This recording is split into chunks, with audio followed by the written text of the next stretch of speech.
नमस्कार दोस्तों, साइंस का इसमें हम 11 अध्याय देख लेते हैं। तो इसमें देखिएगा बेसिकली जो दिया गया है वो परावर्तन के बारे में, यानी कि जो रिफ्लेक्शन होती है ना, रिफ्लेक्शन होती है। और हम जानते हैं कि रिफ्रैक्शन भी होती है ना, ये सारा जो ऑप्टिकल फिनोमिनन है, ठीक है, जो प्रकाशीय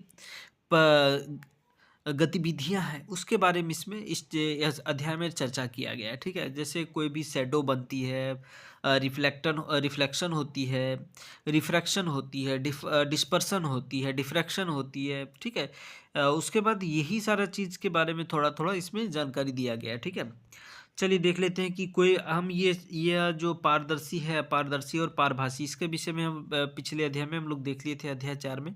कि जो पारदर्शी होता है उसको हम क्या कर सकते हैं, जैसे एक तरफ से दूसरी तरफ देख सकते हैं ना।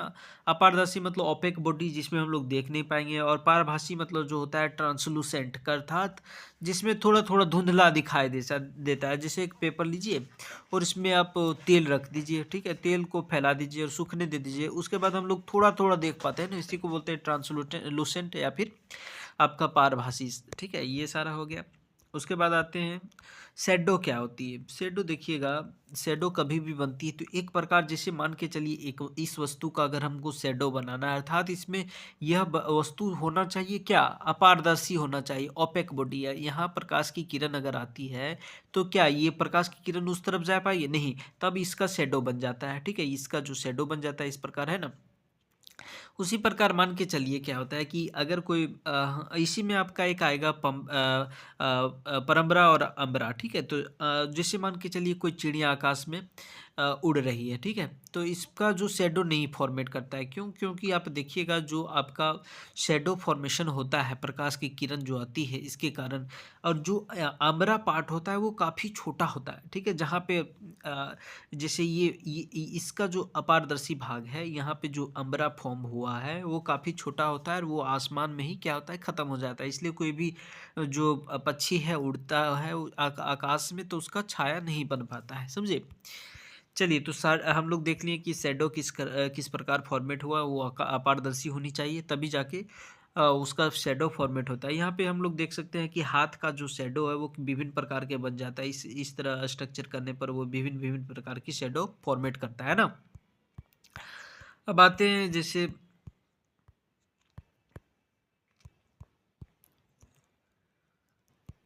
देखिएगा यहाँ पे लिखा है कि हमें सूर्य को सीधे कदापि नहीं देखना चाहिए।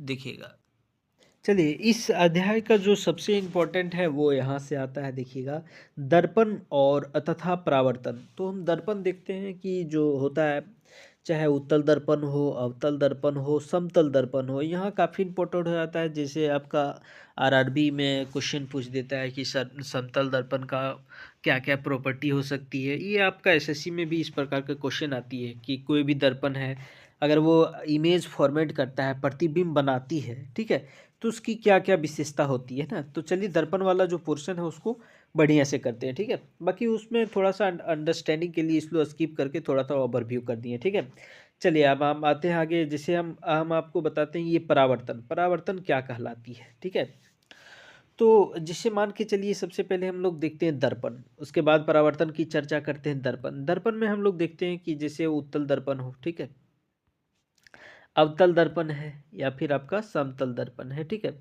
तो जैसे उत्तल दर्पण में हम लोग इस प्रकार देख सकते हैं, यहाँ इस प्रकार हो, इस प्रकार है। एक तरफ आपका क्या होता है, सिल्वरिंग फेस, मतलब सिल्वर लगा होता है, ताकि दूसरा पे ओपेक बन जाए, अपारदर्शी बन जाए, तभी प्रकाश आए तो इसका क्या प्रतिबिंब बन पाए, है ना। इसी प्रकार किया जाता है। उसके बाद देखिएगा, यहाँ कुछ कुछ क्रियाकलाप दिया गया है, ये इस प्रकार ये खत्म हो चुका है। ठीक है, ठीक है दोस्तों, फिर हम मिलते हैं नेक्स्ट चैप्टर में। छोटा छोटा चैप्टर है इसलिए थोड़ा ओवरव्यू कर दे रहे हैं और इसको एंड कर दे रहे हैं। ठीक है, चलिए धन्यवाद।